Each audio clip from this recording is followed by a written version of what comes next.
So welcome to the second in our Neighborhood Conversations educational series.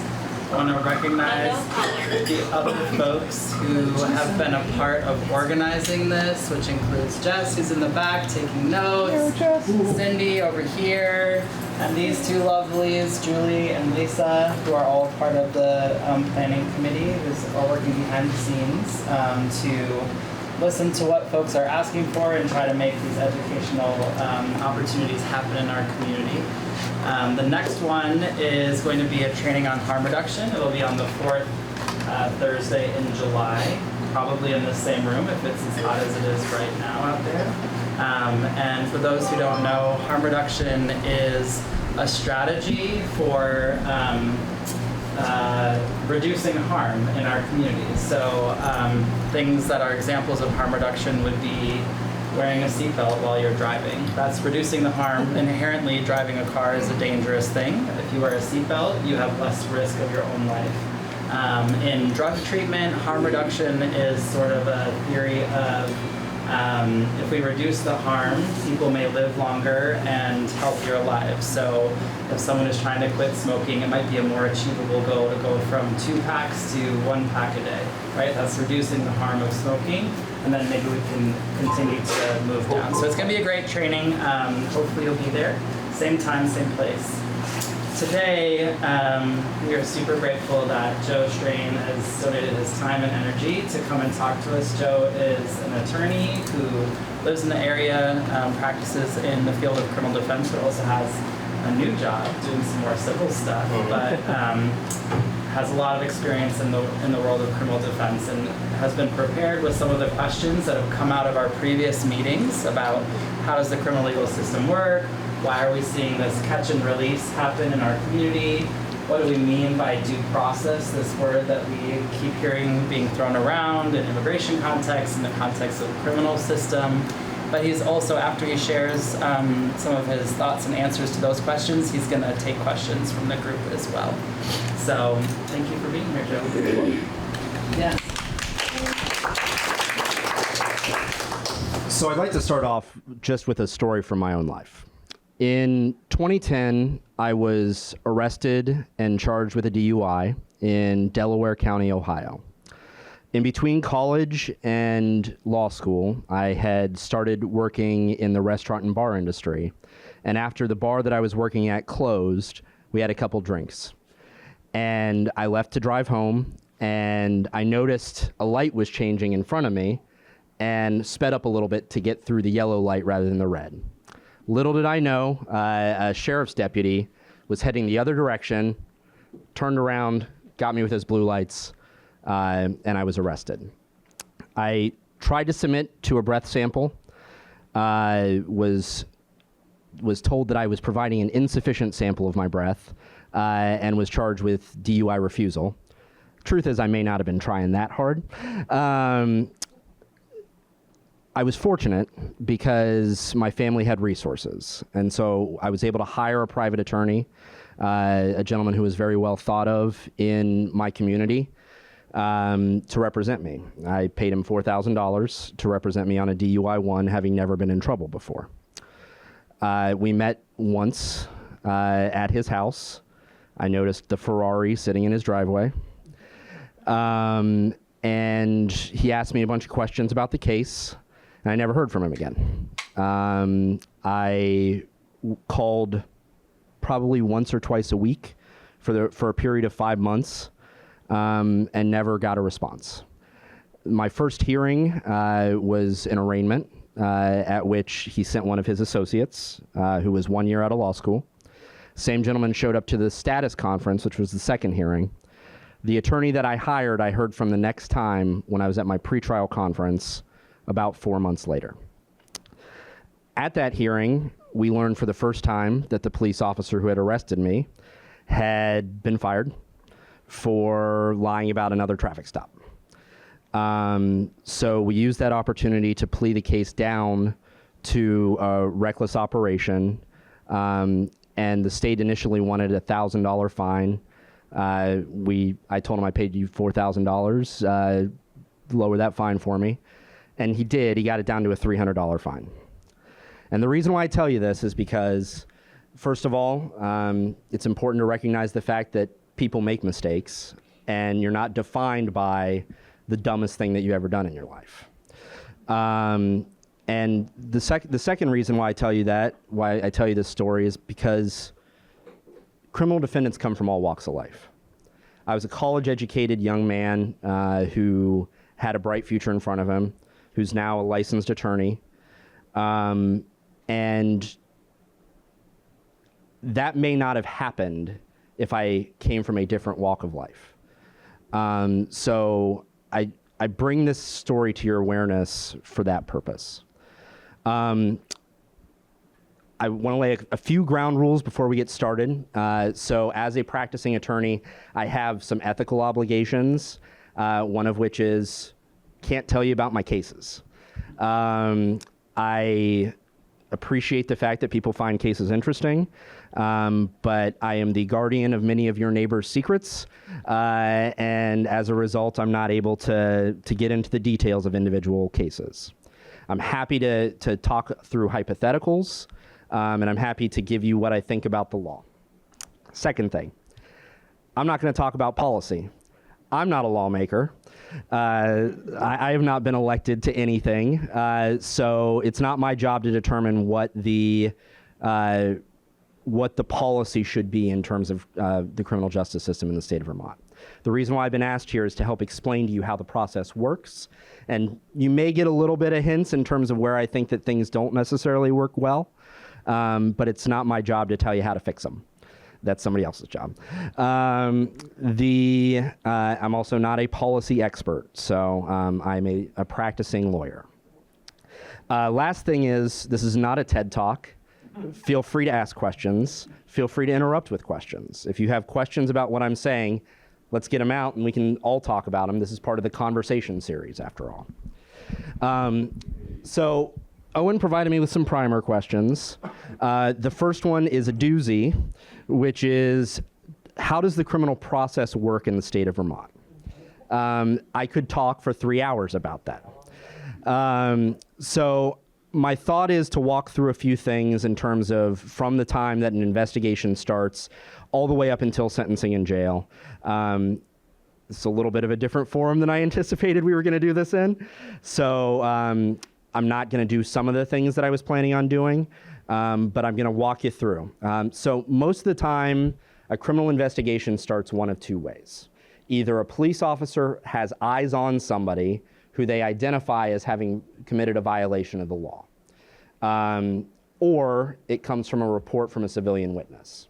So the first one is usually in the case of either the police officer knows this person, knows they're subject to certain conditions of release, conditions of probation, etc., sees them in violation of those conditions, and chooses to respond to that. Or it's a traffic violation in which the police officer sees someone commit a traffic violation, approaches the vehicle, and then broadens the investigation after that. In the state of Vermont, in the second case, which is what we call a VCVC, or Vermont civil violation, there's a statute, there's a law that says that they're not allowed to expand the stop beyond the time that's necessary for the person to identify themselves and provide the relevant paperwork. That is not typically happening on the ground. So oftentimes, while someone is providing the relevant paperwork, they're asking additional questions to try and form the basis of probable cause, or at least a reasonable suspicion to get them out of the vehicle, usually in the case of a DUI stop. The Vermont Constitution is more restrictive than the United States Constitution is in terms of police action, in terms of search and seizure law. So the Vermont Supreme Court has regularly decided that in order for police officers to conduct additional investigations, they have to do things beyond what just the United States Constitution would require. And the big one that we point to as criminal defense attorneys all the time is a case called State v. Sprague, which requires them to have specific articulable facts to get someone out of a car for a DUI standardized field sobriety test. So that's how an investigation generally starts, is in one of those two ways. A few other things that are really important to know. Obviously, you're all subject to both Fourth Amendment protections, meaning protections in terms of search and seizure. Police need warrants to arrest you at your house. They need warrants to search your property. You're under no legal obligation to consent to those things. If they get a warrant, you can't stop them, but you also don't have to say, yes, I consent to the search, okay? Does anybody have any questions about the investigative process? Another thing we should probably talk about is self-incrimination, but. Well, yeah. People can call and report something, right? So that really comes in two forms. The first is a witness who's willing to identify themselves. That person is going to be given more credibility in terms of the court determination whether or not there's probable cause for additional investigative steps than an anonymous tip. An anonymous tip can form the basis of them starting an investigation, but if there aren't corroborating facts, the court's going to look less favorably upon an additional. My experience as a early childhood education, running the child care centers in South Walton, I had two incidents that were mandatory to report. So in the 1980s, I had to report to some domestic violence situations. Yeah, so mandatory reporters are common across healthcare providers, education providers, and certain other protected professionals. So if you're talking to one of those people and you report, particularly domestic violence towards children, those are going to need to be reported to police for that person for their licensure purposes.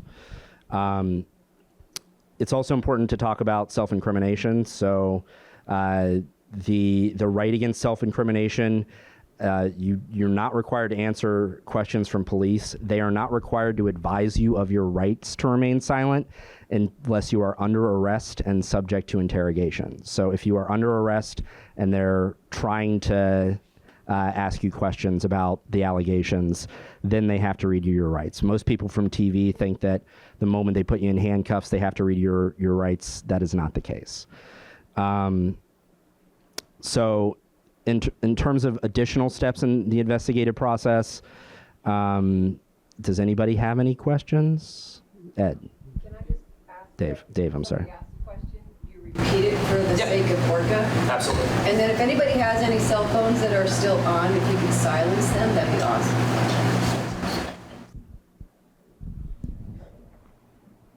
Are there law enforcement officers who do not need to have a warrant to search a car? So really that would only be at the border. Oh, I'm sorry, right. So the question was, are there law enforcement officers that do not require a warrant to search your car? So there are exceptions to the warrant requirement in certain circumstances. Those include exigent circumstances. So for instance, the one that you see commonly is in terms of drug cases. If someone is passed out behind the wheel of the car and they believe they're having a health crisis, they will take the person out of the vehicle. That doesn't allow them the ability to search it beyond that health crisis in order to get the person out. At the border, there's a limited amount of a privacy interest. So because you're coming across the border and within a certain limited area across the border, there's a limited privacy interest. Other than that, it's your constitutional right, and the police officers are subject to it. So there are no specific designated police officers who can search your car without a warrant. And I'm sorry, go ahead, Dave. I grew up where, back on the hill in the farm, we were told that a game warden stopped you could demand to look in your vehicle. Yeah, not true. Now you are. So the question was, he was told that a game warden was allowed to search your vehicle without a warrant. That's not true. They're still subject to the constitutional requirements, just like any other law enforcement agency. Just to be clear, game wardens are fully licensed law enforcement officers in the state of Vermont. Yes. With the investigation piece, can you speak to some of the things we've seen in Bethel with like longer term drug bust investigations and how that might be different? Sure. So the question was, in terms of the investigative piece, can I talk a little bit about the more long-term investigations that we've had, particularly with regards to drugs in Bethel? I'm going to loop back because I wanted to finish answering Dave's question real fast. That's all right. So there are other exceptions to the warrant requirement that could apply in vehicle searches. One of them is an inventory search that is not valid in the state of Vermont. That's one of the things that the police office or that the Vermont Supreme Court has said does not apply in the state of Vermont. So absent exigent circumstance, so essentially an inventory search would be in a lot of states, if they arrest you and they're seizing your car, they can do a search of the car in order to create an inventory of the car to show what all's in it. So that when you get the car back, you can't say, oh, I had $1,000 in there and the police officer stole it, because they're doing an inventory of it at the time that the car is seized. Can't do that in the state of Vermont. In the state of Vermont, they have the ability to seal the car, apply for a warrant for a search, and seize it for a reasonable amount of time in order to do that. But they cannot just go into your car because you're under arrest and search the car. I have seen it happen, but they're not allowed to do that. Back to the long-term investigations. So we all know about at least a couple of major drug busts in Bethel. There is a task force called the Vermont Drug Task Force that is comprised of both the Vermont State Police, the FBI, and the ATF. They have designated prosecutors at both the federal and state level. They are the ones who primarily do long-term drug-related investigations. And they piece them together all throughout the state and all throughout the country. So they're very sophisticated investigations that take a significant amount of time and effort beyond what most local police departments can actually do.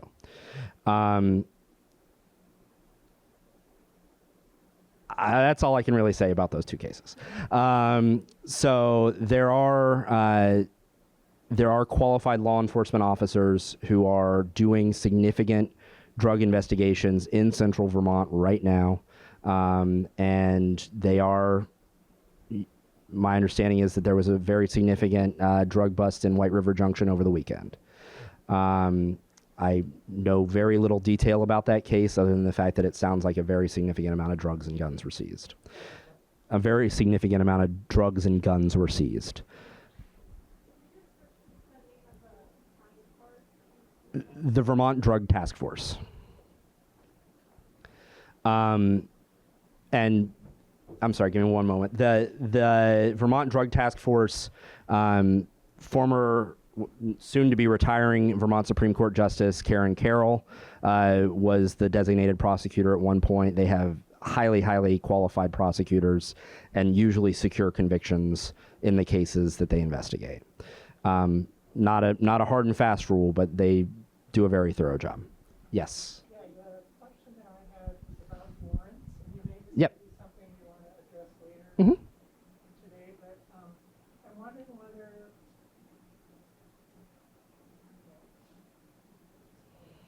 there have been a number of cases recently in Vermont, and I know in lots of other places in the country, where searches and seizures of people who are suspected of being undocumented are made. And the trainings that I've had, and I know some other people have always said that there needs to be a judicial warrant presented before that person can be grabbed. It seems that that has not been happening. I'm wondering if federal process overrides Vermont warrant law, or what happens when there's a conflict between federal practice and the Vermont law? So the question was twofold. First of all, in terms of people who are suspected of being undocumented here, what process applies to those folks in terms of seizure of them off the streets without a warrant. Second question is whether or not Vermont law can set a higher ceiling in terms of arrest by federal agents. So the answer is that there has to be, just like anybody else, undocumented people enjoy all the same constitutional rights that anyone in this room does. So there needs to be probable cause in order for them to be arrested.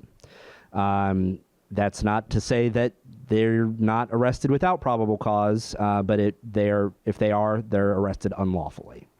And that can happen. Not legally, but that can happen. Second question is whether or not Vermont law sets a higher ceiling. It does for Vermont law enforcement personnel. It does not for federal law enforcement personnel. So the federal law enforcement does not need to necessarily abide by Vermont constitutional law or Vermont statutes. And there is a pretty famous case that's going on right now in Brattleboro where the FBI was not abiding by a federal statute and provided information to the Vermont State Police that was taken in contrary to the Vermont Constitution and Vermont statute. And the question that's going to be eventually before the Vermont Supreme Court in that case is whether or not they can hand that evidence over to the Vermont State Police when it was initially, detected by federal law enforcement. So if ICE people come in, or the federal ICE people come in, they can grab people in Vermont can't do it. Right. Yeah, Vermont is not empowered under the federal constitution to regulate regulate the borders. The borders. Oh, I'm sorry. And the question was if people if ICE comes into Vermont to seize people, can they do that? And the answer is yes. There's not a whole lot Vermont can do about that. Any other questions about the investigative piece? So I've got a couple of defense tips for you in case you find yourself being investigated for a crime. So, and both of these are part of the investigative piece. So in the state of Vermont, there are several cases or several charges that are associated with things in the slightest degree. They are, amongst other things, DUIs and domestic assaults, or really any assaultive conduct. So if a police officer asks you on a scale of 0 to 10, how much are you feeling the effects of alcohol while you are under investigation, you are under no obligation to answer that question to begin with. And beyond that, the only right answer is 0, or else you're getting put in handcuffs. Slightest degree, 0.1, you're getting put in handcuffs. So there is a Vermont Supreme Court case indicating that it is not a crime to deny unlawful conduct to the police. You cannot be charged with false information to a law enforcement officer for saying 0 out of 10 if you are being investigated for that purpose. Second one is assaultive conduct. Pain in the slightest degree. One of the things that police officers will ask people when there's any sort of allegation of physical conduct or physical contact between two people throughout the course of an argument is, did they put any sort of hands on you? And on a scale of 0 to 10, with 0 being no pain at all and 10 being the worst pain you've ever felt in your life, how much pain are you in? And many people, out of the desire to not feel stupid, will say a 1 or a 2, when later they tell me, I didn't actually feel any pain. I just felt stupid having called the police saying that it was a 0. This is different than the DUI thing that I just said, in the sense that you can't give false information to law enforcement officers to cover for somebody else. So you can't lie to them and say, I felt a 0 when you felt a 5. You could, in theory, be charged with a criminal act for that, which is false information to law enforcement officers. It's a misdemeanor charge. I, in practice, have never seen anybody actually charge that from a prosecutor's office, but it is something that in theory could be charged. So I can't give you advice to say 0, but what I can tell you is you don't have to talk to police officers. And if you say anything other than 0, or I'm not answering that question, there's the possibility that the person who is on the other side of the equation is going to end up in handcuffs, and they will if you say any other number. So those are 2 pieces of advice from a defense attorney. Any other questions about the investigative piece? Okay. So once an investigation concludes, and investigations can last sometimes months or years, depending on the nature of the offense. Sometimes it's the investigation starts and you're cited for a hearing within hours. In the cases of really complex things like homicides, or sexual assault cases, it could take years for the police to investigate an offense. But once the police officer has reached a determination whether or not there's probable cause to charge you with an offense, the police officer is going to write up what's called an affidavit of probable cause, which is essentially just a document that says, these are the steps that I took in my investigation. These are my observations or the things people told me. And based on this, I think the elements of the crime are met. That is subject to several layers of review. So it's first sent to the state's attorney's office. State's attorney's office decides whether or not there's probable cause for a charge and whether or not they're going to charge the offense. They also have the ability to refer it to diversion. I know there's going to be another one of this series on diversion. So they can send it off to diversion, or they, in many cases, will end up charging cases. Then there's a second layer of review, which is by the judge, the presiding judge, usually within the few days before an arraignment, which we're going to get into what an arraignment means here in a minute. The judge will make a determination as to whether or not the probable cause standard is met. And the probable cause standard to charge someone with a crime in the state is simply whether or not there is enough information to make up the elements of the offenses. It doesn't even have to be information that's more likely than not. It just has to be whether or not there's enough information that a reasonable fact finder might rely on in order to charge the offense. So really the only way that a judge and a prosecutor are not finding probable cause for a charge is if there's a hole in the case. So every crime is made up of essential elements, things that the state has to prove existed at the same time in order for a charge to exist. Yes. Yep. And it's not squishy. It's every person has a due process right to notice as to what a criminal offense is. So these are things that are very clearly established in the law as to the state has to meet these certain things in order to prove a case. And I'm going to keep on using a DUI as an example, not only because it's the second most common offense in the state of Vermont, but also because it's one that everyone's fairly familiar with in terms of cases. The first is a violation of conditions of release. And we're going to get into conditions of release here in a minute, and I have some opinions about that.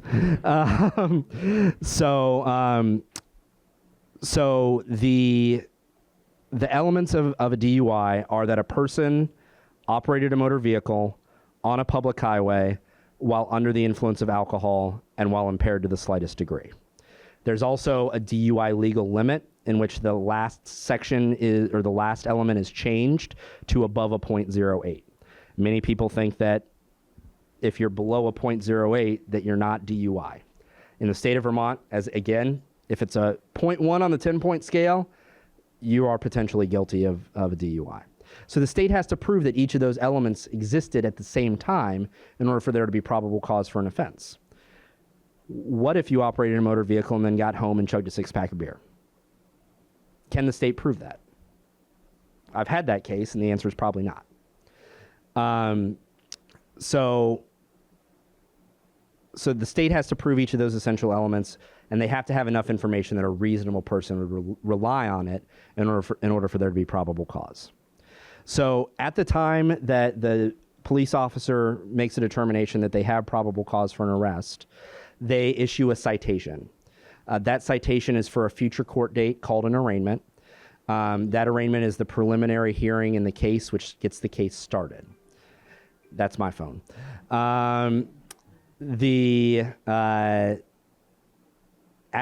So does anybody have any questions about the probable cause standard and the charging decisions? Okay. So the arraignment is going to be the subject of, I think, a bit of discussion here, because it's where we talk about bail and it's where we talk about conditions of release. It's also important to note that when the police officer makes a determination whether or not there's probable cause, some of those people are going to jail at that time and they're having an arraignment in the morning or the next business day.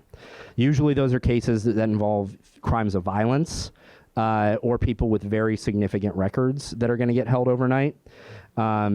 It's usually not your misdemeanor DUI one. It's usually not, a retail theft or something like that. Those folks are called flash sites. They have a right to be heard within one business day. They can invoke a rule called the 24-hour rule if they want to come to court or think about their decision as to what they want to plea.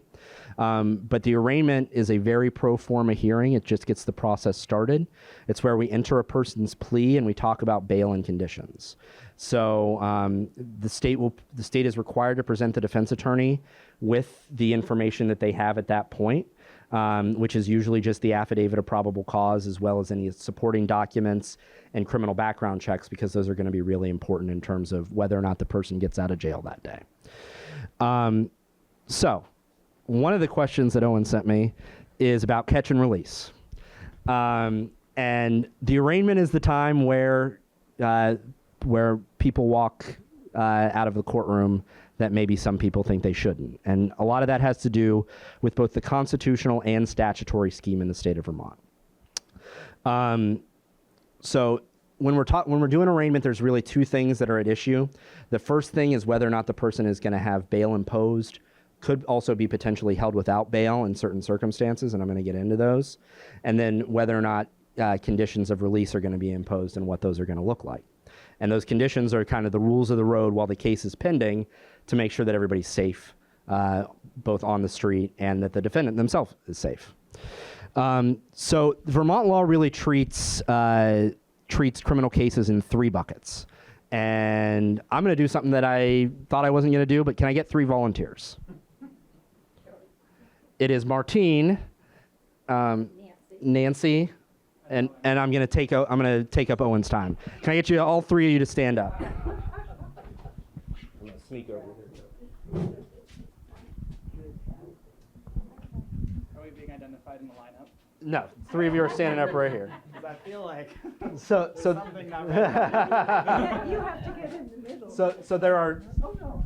I was gonna put you. So there are really 3 buckets in the state of Vermont in terms of our law. And the reason behind it is the Constitution. Ever since the beginning in the state of Vermont, there's been a presumption of release for everyone that was not charged with a capital crime. And the capital crime portion of the Constitution has also been now interpreted to represent people who are charged with offenses punishable by up to life imprisonment. So, Owen, you're charged with murder. You have no criminal background whatsoever. There are mitigating circumstances. You may have acted in self-defense, but you're charged with murder. There is going to be a presumption in the state of Vermont that Owen is held without bail until such time as we can have a second subsequent hearing at which the state's going to have to put on evidence. It's a presumption. It doesn't always hold fast and true. The court does have the ability to release that person, but it is incredibly rare that someone who's charged with a life offense is going to be released on bail or conditions. The life offenses are really homicides, sexual assaults, or people who are charged under the habitual offender statute. And the habitual offender statute is essentially anybody who has 4 prior felony convictions and is facing a subsequent felony, regardless of what those felony convictions look like. They could be nonviolent offenses. They could be misdemeanors. There is also, I'm sorry, they can't be misdemeanors. That's where I tripped myself up. They could be nonviolent offenses. They could be things in which nobody else got hurt. But if you are charged with a life offense, which includes being a habitual offender, there's a presumption that you are going to be held without bail until a hearing that will usually happen 1 to 2 weeks later. That can be incredibly disruptive to people's lives, but because of the seriousness of the offense, there's a presumption that you're not going to stick around to be prosecuted when you're facing life in jail. There's also a presumption that you're not going to be a safe person who's out in the public if you're charged with something that's serious. So it's a very high and heavy burden to get that person out at that stage, okay? So Owen's staying in jail. Go back to jail, Owen. All right, I'm sorry, one more time. Nancy. So Nancy is charged with a felony crime of violence. We'll say it's assault and robbery. Nancy has no prior criminal background, but she has a history of, we'll say, traffic tickets and no substantial ties to the community. She's not from Vermont. She just came up here to commit her assault and robbery and head on back down to New York. In Nancy's case as well, there's a presumption that she's going to get held without bail. The Vermont Constitution was amended in the 70s so that people who are charged with a felony crime of violence like Nancy can be held without bail. It was a constitutional amendment process. It's been interpreted by the legislature more broadly than I think it merits. It requires a felony crime of violence against a person. So the legislature, I'm sorry, Kurt, passed a statute recently that if you have possession of a firearm while committing another felony, that can be considered a felony crime of violence. I don't think it can be considered a felony crime of violence against another person, so I don't think it's subject to the determination as to whether or not Nancy can be held without bail. That being said, Nancy can only be held without bail for 60 days. Unlike Owen, who can be held without bail indefinitely, Nancy can be held without bail for 60 days. The state has to bring her to trial in 60 days. If the state cannot bring her to trial in 60 days, which was often the case during COVID, Nancy gets bail. And bail is monetary, is essentially money that you put forward to the court to guarantee that you're going to show back up to court. So at the time of the arraignment or after 60 days? After 60 days, Nancy gets bail. Right. Okay. By law, she is required, it's part of the Vermont Constitution that Nancy gets bail. But Nancy has no ties to the community, so we think Nancy might be a bit of a flight risk, right? She also has no criminal history, so the court's going to weigh that in terms of whether or not Nancy's released, because that character of not being a criminal is going to weigh in favor of Nancy, not being a danger to the community. So the court can set any amount of bail that it believes to be reasonable, but the court can only set bail in the state of Vermont not to protect the public, but only to mitigate the risk of flight from prosecution. So all we really care about after that 60 days in terms of getting Nancy out is whether or not she's going to show back up.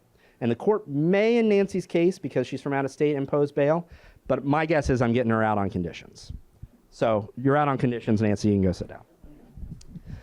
Third case, you are charged with either a felony that is not a crime of violence, Martine, or you are charged with a misdemeanor. In either case, you are not allowed to be held without bail. The Vermont Constitution makes you bailable from day one. From the arraignment, you're getting out, if you got somebody who can put up the money. What the court will do, almost certainly, regardless of the charge, is impose some amount of conditions. And those conditions of release could be things like you can't talk to your family members. Could be things like you're not, let's say I'm sure with the name like Martini, they might impose something that you're not allowed to consume alcohol. Which may be a problem for some members of the community. Until recently, they were regularly imposing conditions that required people with serious substance abuse issues to not own, possess, or purchase or consume any regulated drug without a prescription. You can imagine what kind of havoc that could play on somebody if they have a serious drug addiction. Oftentimes, people are told over the will of the person who they allegedly assaulted, that they're not allowed to be in contact with that person.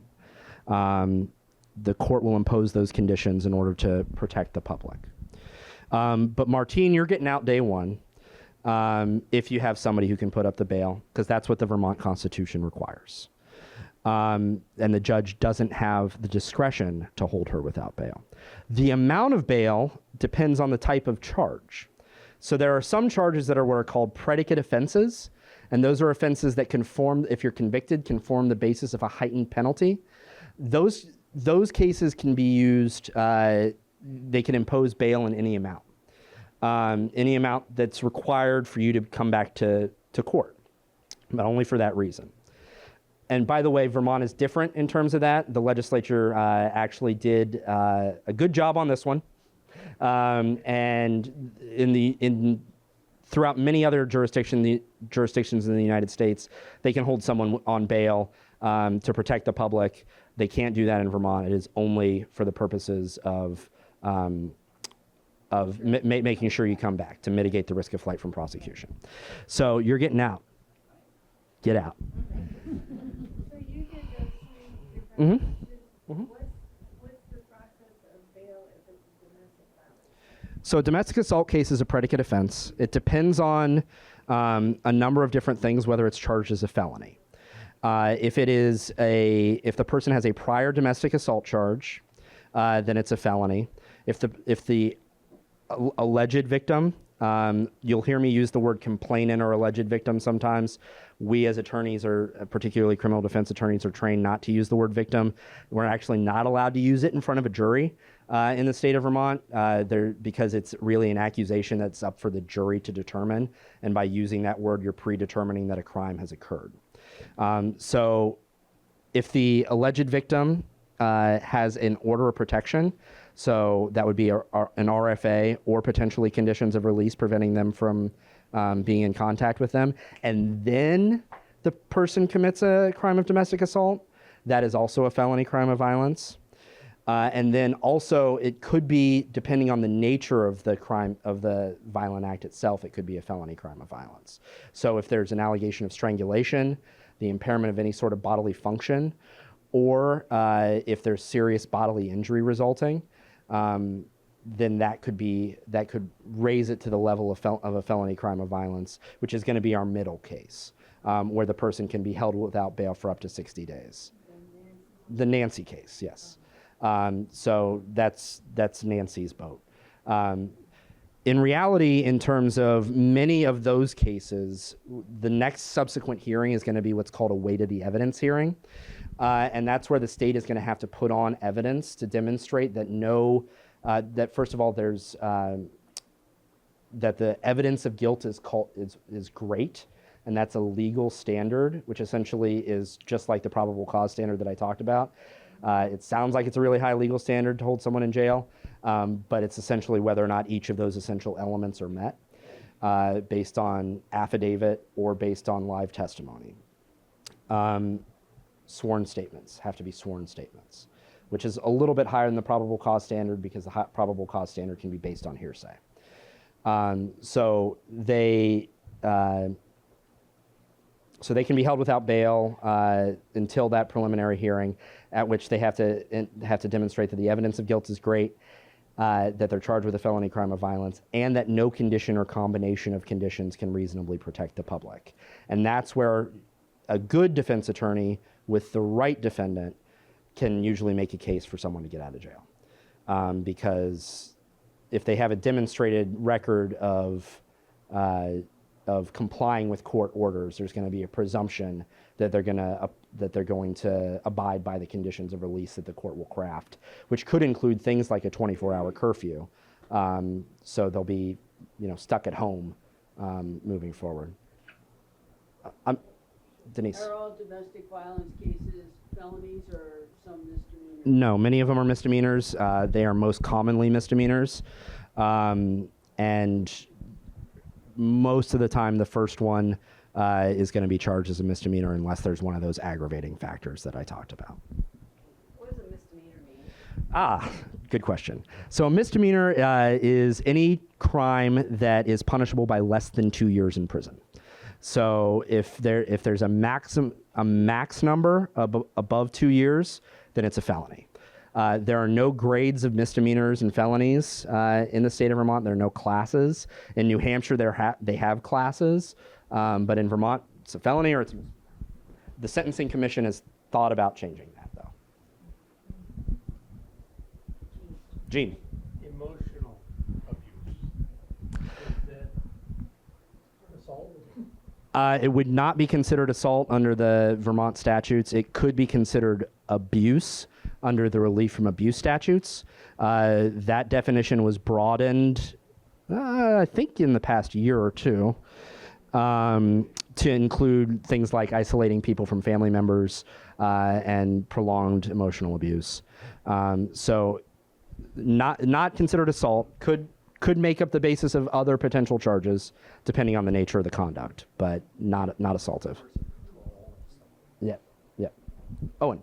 I think a question that people had in some of our neighborhood conversations in October was if we see someone who's a known dealer who has not returned for court dates, like warrants out for non-appearance, and then they get arrested and then they're released again, how does that happen? Where if someone has a track record of not coming back to court, they still get out? Is that because of what you just explained? Good lawyering. I don't know what to tell you. So I think in most cases, judges are going to give people chances. They're going to give people the opportunity to, if they're not charged with one of those hold without bail crimes. Second thing is, you got to remember, if they're only charged with misdemeanors and they're on an arrest warrant for a misdemeanor, particularly a non-predicate offense misdemeanor, maximum amount of bail that a judge can impose is $200. If you know somebody with $200 who can come get you out of jail, then you're getting out on the street. And that's what the law says. That's not what the judge's discretion says, the prosecutors, the police. That's just what the law says right now. I'm going to sit back down so I feel a little less. I have a question about Yes. bail. Yep. So how does, you just said something about the maximum could be $200 for certain situations. Yep. But how does the judge determine that, or does the judge have some freedom in having a higher bail versus a lower one in certain situations? So the question was, how does a judge determine whether or not an offense is eligible for the $200 cap, and whether or not how the judge goes about determining that? The answer is, it's written in the law. There's a statutory scheme that I can't say that I totally understand, and I will be honest when I don't necessarily know things. There are predicate offenses and felonies are eligible for any amount of bail. And that's, again, a predicate offense is a crime that if you're convicted of future similar conduct, there is a heightened penalty for it. So that would be things like DUIs, where if you get a DUI too, then you're looking at a heightened penalty, okay? So those are subject to a limit that's above a $200 limit, as well as felony cases are the judge can impose any amount of monetary bail. Misdemeanors, so not punishable by over 2 years, that do not form the basis of a predicate offense, the maximum amount of bail that's eligible to be imposed under the law is $200.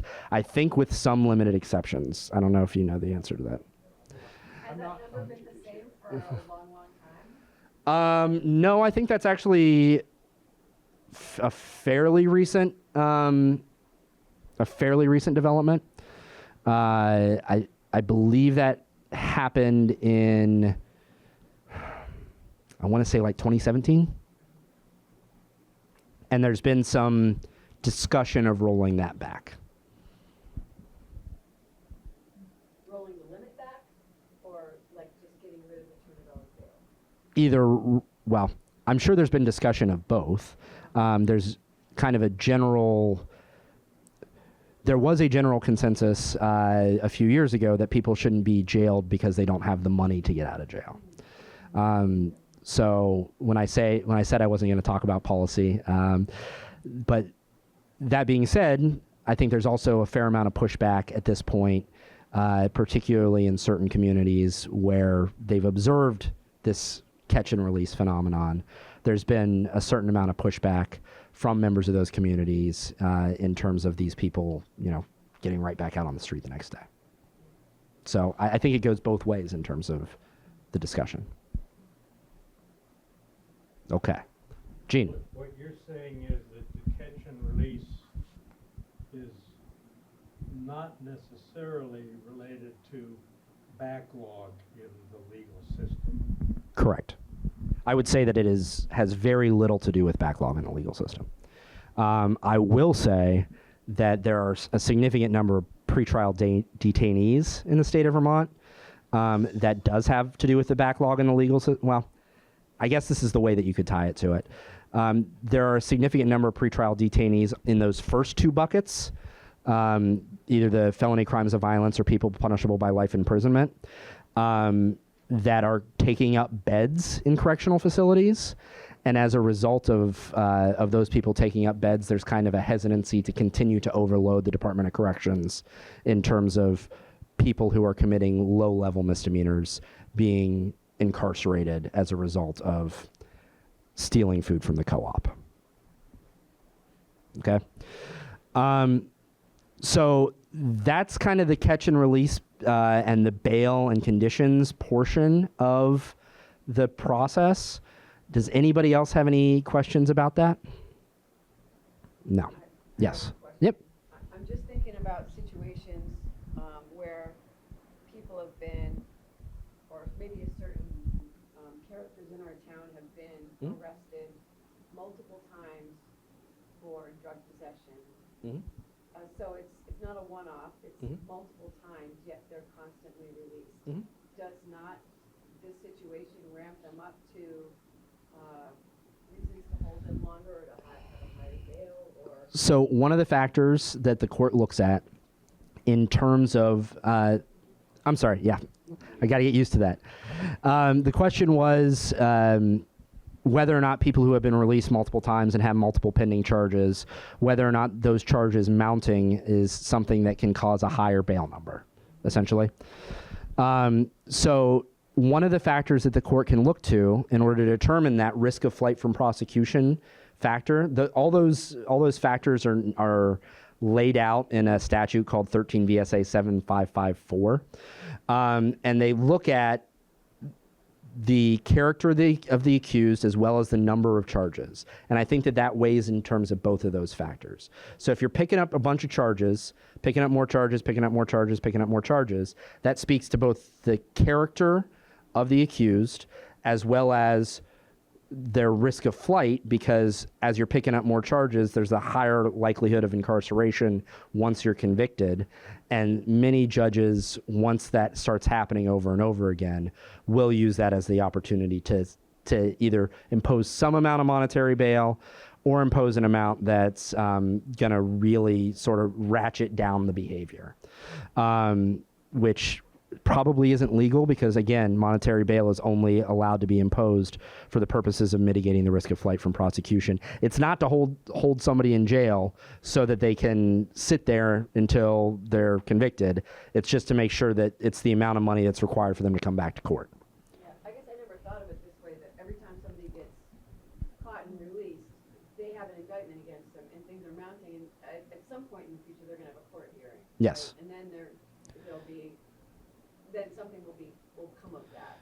So when they are released, it doesn't mean that they're just gotten a slap on the wrist, they're just waiting for their time in court. Right. How much time does that usually take from the time? Is there?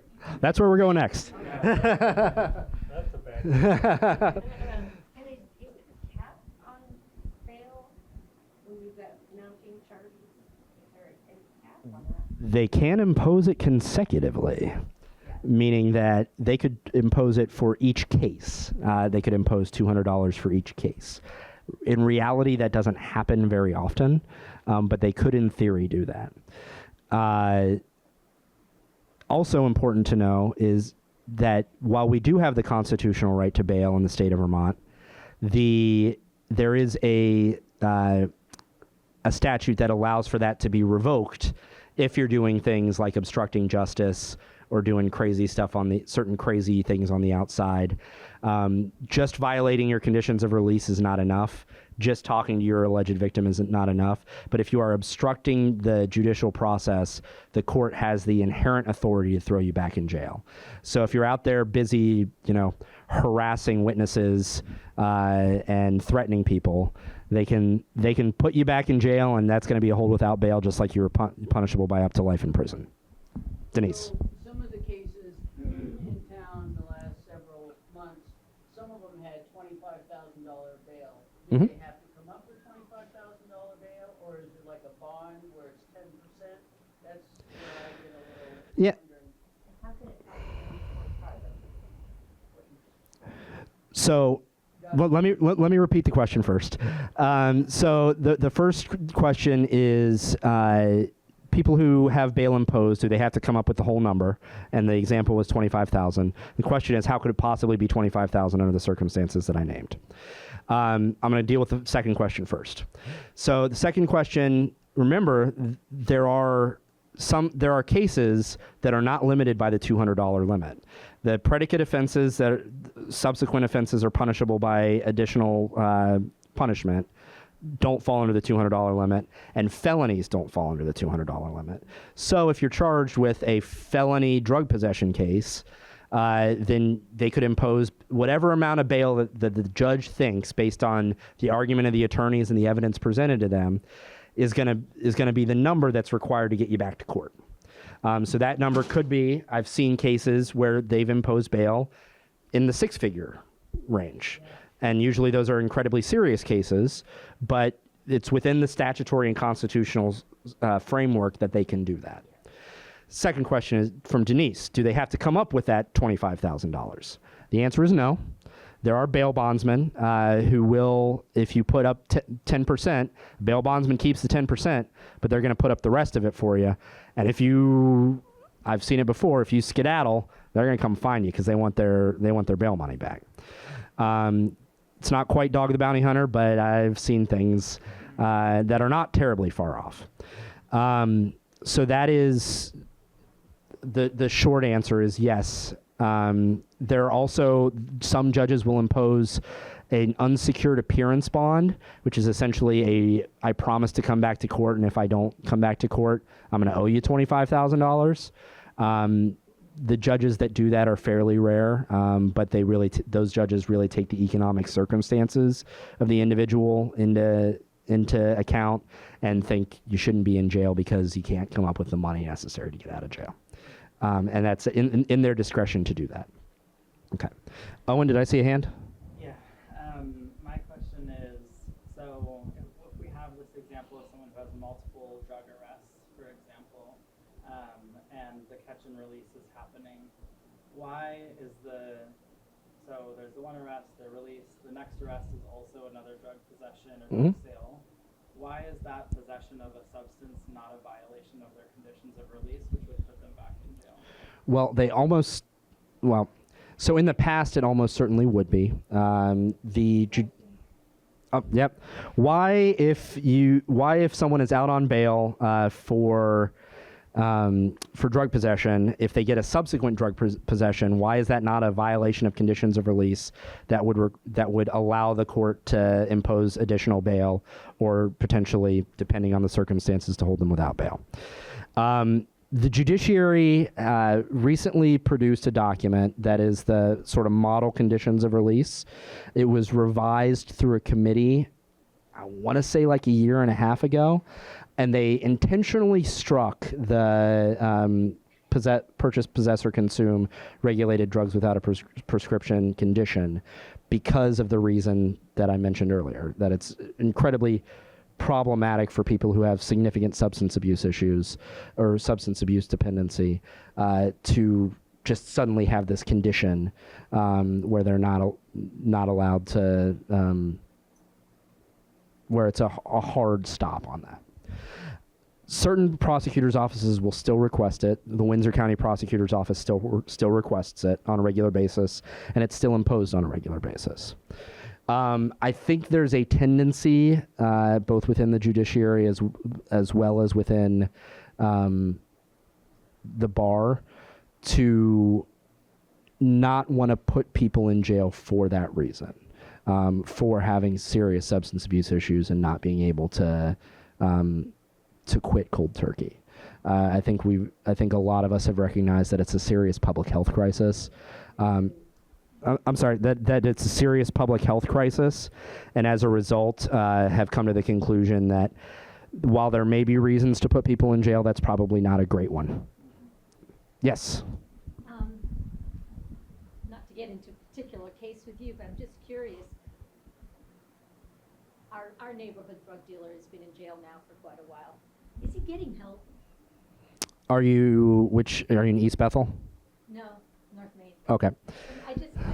Because you said that about the Mhm. whole thing, I mean, he's been off the streets now for quite a while, and it's such a nice, quiet neighborhood now, but I still worry about it and wonder, is there anything good happening for him now? So essentially the question is whether or not there's drug programming in the Department of Corrections facilities.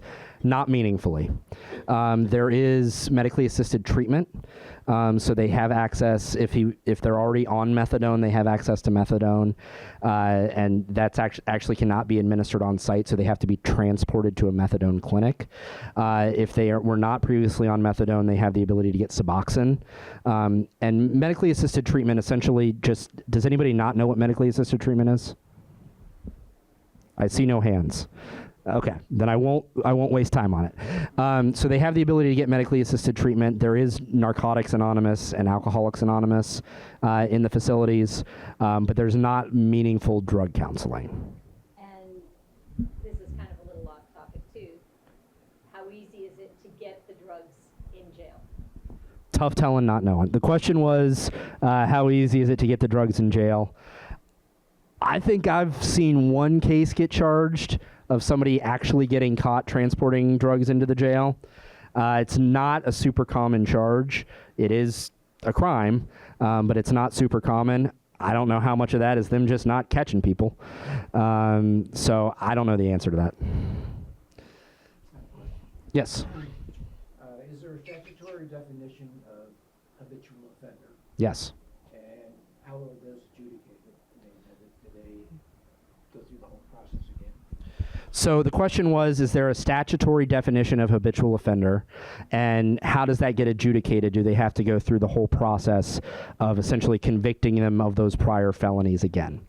The answer is, the statutory definition is if you're charged with a felony, having 4 prior felony convictions within any state, that would qualify as a felony in the state of Vermont. That's my understanding of it. I haven't looked at that statutory framework in a little while, but that's my understanding of it. They do not have to go through adjudicating each one of those offenses again. They can get a certified copy of the conviction and enter that into evidence. Usually, if that's going to be an issue at a trial, the parties will stipulate to it, because you don't want the jury hearing that your guy has 4 prior felony convictions. Okay? All right. Moving on to how long cases take. Not as long as it takes me to talk about the criminal justice system. So, generally speaking, in misdemeanor cases, you're looking at an expedited process. Some misdemeanor cases are complicated, and DUI cases are deceptively complicated. But most misdemeanor cases in Windsor County, because we've worked really hard to get through the backlog, you're going to have a pretrial conference somewhere between 60 or 90 days. That's going to be your first hearing. In the process, the defendant, if they're appointed a defense attorney, will request what's called discovery from the state, which is, give me everything you got about this case, everything I need to know. And you have a due process right to that discovery. And one of Owen's questions was, what is due process? We hear a lot about it. What does it mean? So due process is essentially, the United States Supreme Court has interpreted it as a 2-pronged approach. First one's pretty apparent, which is what's called procedural due process, which means the things that were supposed to happen while the case was going on actually happened. One of those is if you're eligible for a public defender, you get appointed a public defender. You had the right to counsel. You had the right to a trial by a jury of your peers. You had the right to get the discovery from the state because you have the right to know what the charges against you are. There's actually a provision in the Vermont Constitution that explicitly says that the defendant has the right to call for the evidence against them. And the prosecutor is legally required to provide that evidence. It's been in the Constitution since the beginning. The due process right in the United States Constitution does not explicitly say that. The Vermont Constitution does. So that's a cool thing about the Vermont Constitution. The due process right is established by the Fifth Amendment to the United States Constitution, which applies to the federal government, as well as the 14th Amendment to the United States Constitution, which was one of the Reconstruction constitutions or constitutional amendments after the Civil War, at which point the federal government said, hey, states, we suspect you probably are not providing people with due process of law, and we suspect that you might not do that in the future. So the federal Constitution now includes protections against state actors in terms of due process. First prong of due process is that everything that was supposed to happen during the case actually happened, had the right to a trial, had the right to see a judge, had the right to do all the things that are provided for in the procedure. Second thing is what's called substantive due process, which is more nebulous. It was created by the United States Supreme Court. Essentially, it stands for the proposition that all people get the same protections under the law, and that certain fundamental rights that are provided to us under the Constitution require a higher level of scrutiny in order for the federal government or the state governments to infringe upon those rights. So freedom of speech being an example, there's a clear liberty interest, and the court has said that you have to meet a very high burden in order to infringe on someone's freedom of speech. So that's what due process means, are those two things. Everything happened the way it was supposed to happen, and everybody's treated equally, as well as fundamental rights receive additional protections. Does the second one apply to a person who is not a U.S. citizen? Does the second one apply to a person who is not a U.S. citizen? Yes. Substantive due process does apply to a person who is not a U.S. citizen. They are not necessarily a protected class. So what that means is that in order to legislate, and again, immigration is controlled by the federal government, not the state government, but in order to legislate that, they are not necessarily protected. They don't necessarily receive a higher level of scrutiny due to the fact that they are non-citizens.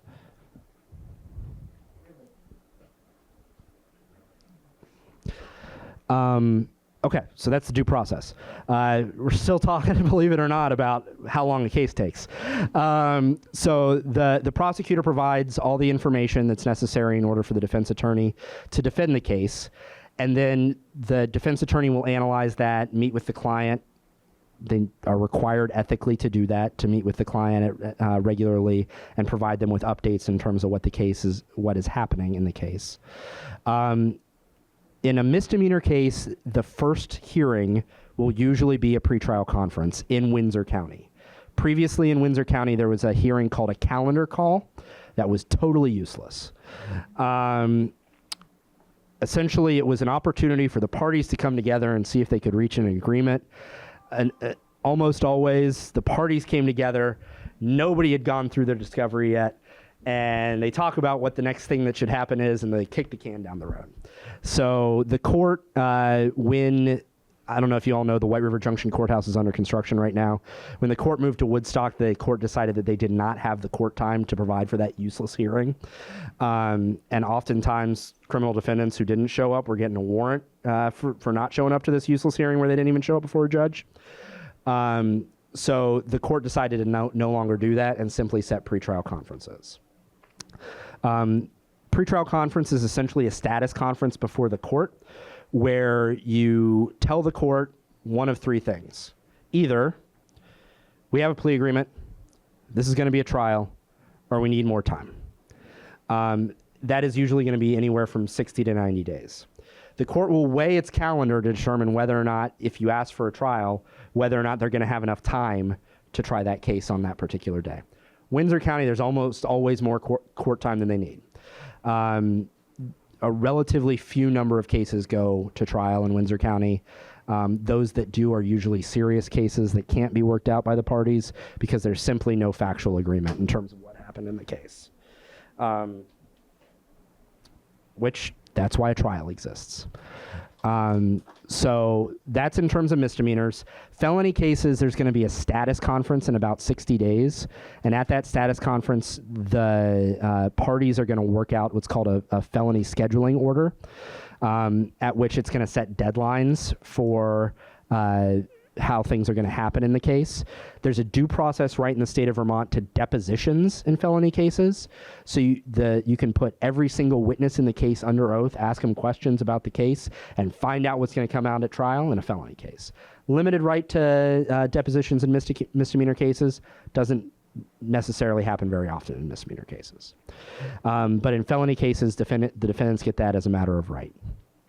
So usually the felony cases will take somewhere around 6 months if it's an uncomplicated felony, simply for that process to play out. Then after that, for more complicated cases, they could drag on for years. Things like homicide, sexual assaults could be years in the making in terms of the case. And again, as I said, it could be years in terms of the investigation leading up to the charge. So you could be looking at 5 years before the case concludes. Fairly rare, but that does happen. And then once you get to the pretrial conference, again, you're making a determination which one of those three things you're going to do. And you're maybe getting up in front of a jury and picking a jury. So that'll be the next section. Anybody got any questions about how long a case takes and what happens while the case is pending? Do towns have reports on their cases? I mean, do they have a recorded report? So I'm sorry, I'm just trying to mute my phone because it keeps going off. Some towns have a police blog, essentially, and there's the Vermont State Police have a press release website that their mugshots are posted as well as the nature of the charges against them. Most towns that I'm aware of don't have any other sort of reporting source other than a newspaper in terms of what's going on with pending cases. I'm not aware of any. We have about 15 minutes left. Yeah, so we're going to speed through trial real fast. The most interesting part. First is jury selection. Normally, I don't know if anybody here has ever received a jury summons and had to show up for jury duty. Have I picked a jury with anybody here? So jury selection, essentially, they put usually between 36 and 48 people into rows in front of the jury box. The attorneys get the opportunity to ask them all sorts of invasive questions about their biases and their prejudices and their own personal life stories. Most attorneys try and build a rapport with the jurors as well by joking around and having fun. I'm not sure that that's necessarily appropriate, but I've been known to do it from time to time. And eventually it's whittled down usually to a jury of 14. That'll be 12 jurors with 2 alternates. Those 2 alternates will be determined at the end of the trial. So in the life offense cases, so those were those were Owen's cases, the life offense cases, there's a right to go to trial the business day following picking a jury. It's called a pick and go. So jury gets seated. Next day we're given opening statements. Opening statements are essentially an opportunity to present to the jury what the evidence that's going to be presented to them is going to look like. It's not the opportunity to argue the facts of the case to the jury. That's during closing statements. Both sides are given the opportunity to present cases through witnesses. Both sides are given the opportunity for cross-examination of witnesses, which is through yes or no questions, leading questions, if you're good at what you're doing. and then the state bears the burden to prove the case beyond a reasonable doubt, each and every element of the offense beyond a reasonable doubt, and the jury verdict has to be unanimous. Both sides have the opportunity for a bench trial, but the parties have to agree, and a bench trial is just a trial before one judge rather than a jury. The only time that I'm not going to get into the calculus as to why I did it, but there was a client who I had who had significant possible issues in front of the jury that I knew the judge was going to acquit because the facts were going to present themselves that way. So it's a tactical decision in a lot of ways.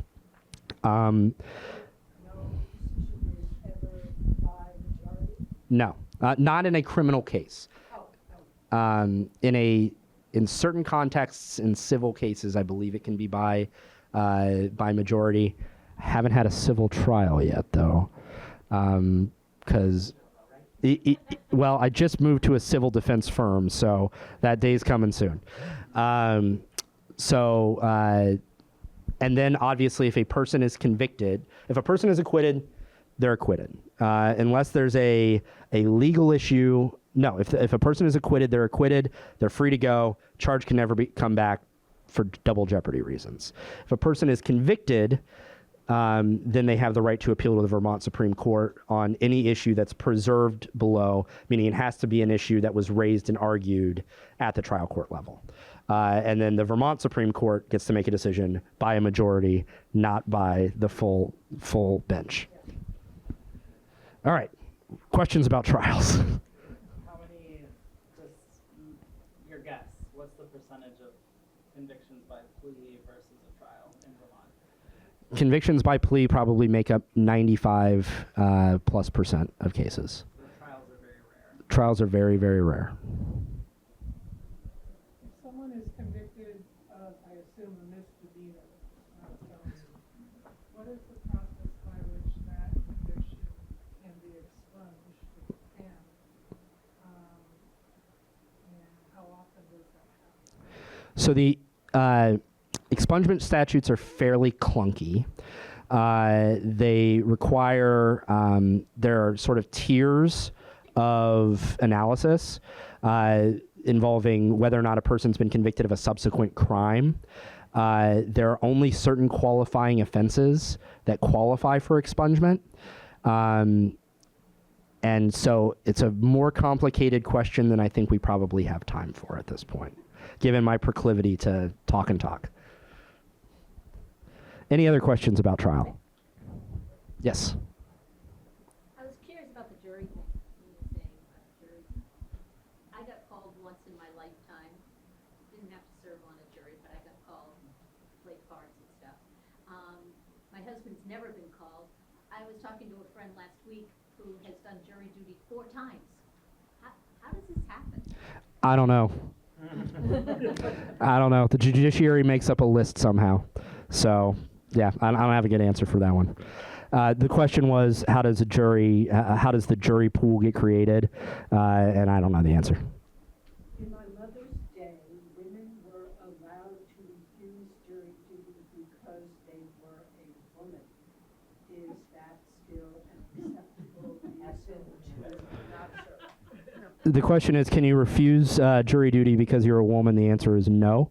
Both the defendant as well as the juror themselves have a right to a representation of their community, and I think that probably would put a thumb on the scale in terms of the composition of the jury itself. So no. Convicted felons in the state of Vermont are not allowed to serve on a jury. And I believe you need to be a United States citizen to serve on a jury in the state of Vermont. So those would be the limitations that I'm aware of. Gene? Clergy? When I was in Ohio, Mm-hmm. I was not being forced to be a juror, but I could choose to serve if I was doing. The question is whether or not clergy are required to serve. I'm not aware of any exception for clergy. I don't know the answer 100%. I'm going to tell you, if you show up for jury duty, I'm not picking you. But that being said, yeah. Owen. Does anything about what you just described for the whole criminal process change for someone that can afford an attorney versus someone that's being appointed an attorney? The question is whether or not the criminal process itself changes depending on whether or not you are appointed an attorney by the court, also known as a public defender, or whether you hire a private attorney. The process does not change. The ethical obligations of your attorney do not change. What I will tell you is that the duty of competency and diligence in terms of the professional responsibility is reflective of what your caseload looks like. So you would be owed the professional competency and diligency of a public defender versus a private defense attorney. Those aren't my words. Those are the words of ethics counsel, now retired ethics counsel. So you may not get as many phone calls from your attorney. You may not get written status updates as much if you get a public defender, but they are required to work on your case just as hard, and you're required to get the same level of representation. That is the professional standard of conduct. But like, would a defendant, someone being charged with a crime, be making financial decisions potentially? Like, up until trial, it's going to cost this much. If I decide to go to trial, I'm paying per hours, for example. So there might be another calculus in that person's mind when they're making those choices. The question is whether or not financial decisions involved in private defense practice may cause a person who has hired private counsel to be less likely to move forward with a jury trial because of the additional cost. Sure. Yeah, absolutely. You're looking at a jury trial. When I was still doing almost exclusively criminal defense, I billed it a little over $200 an hour. And you're looking at days and days of time for a serious felony case, and if not weeks of time to prepare for that. So you're talking 5 figures to go to trial. What's the bar for qualification for a public defense attorney financially? You're going to make me remember numbers.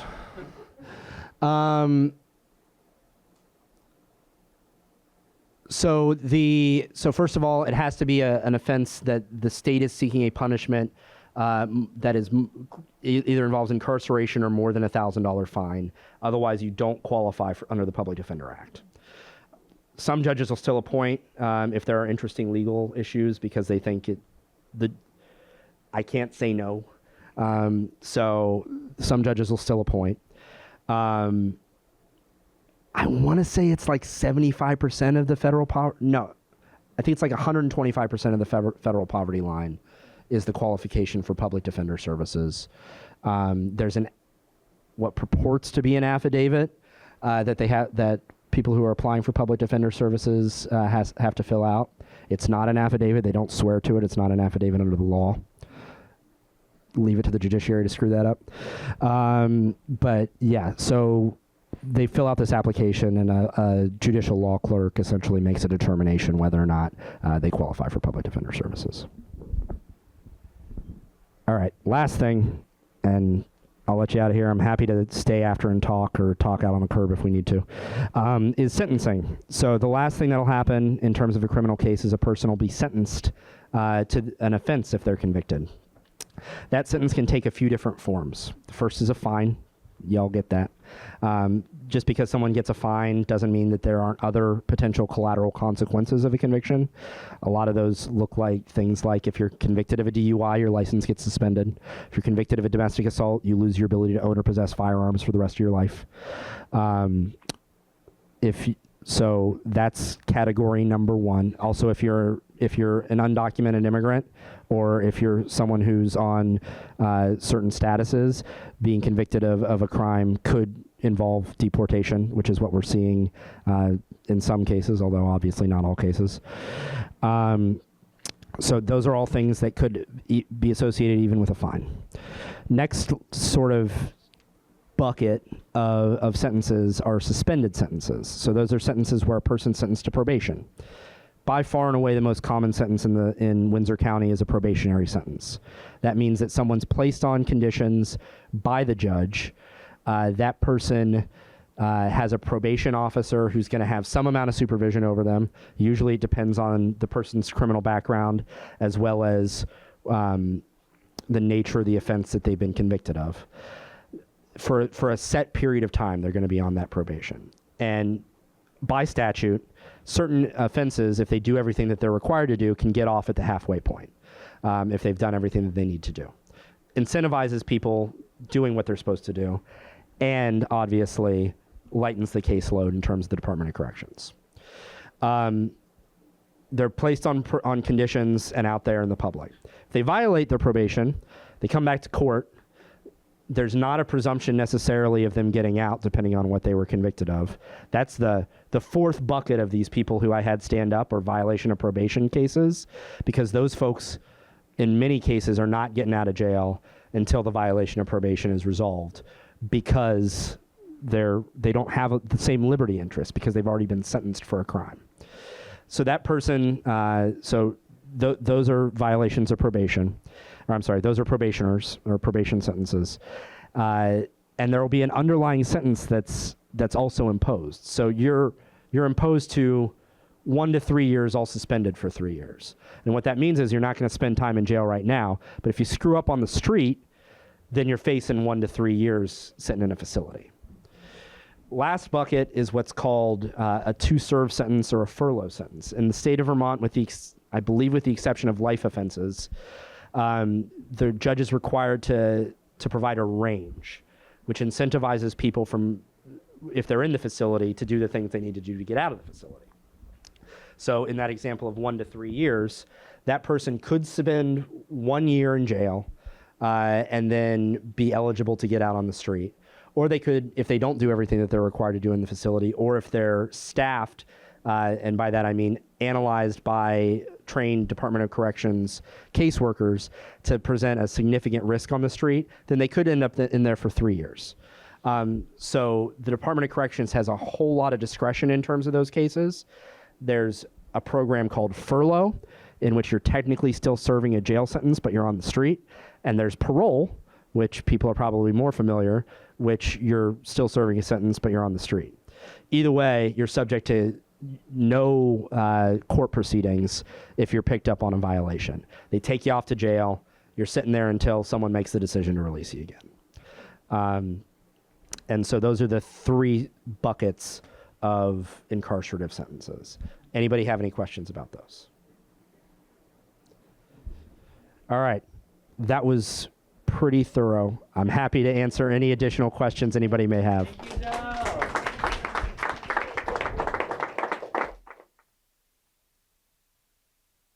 How are you, Andrew?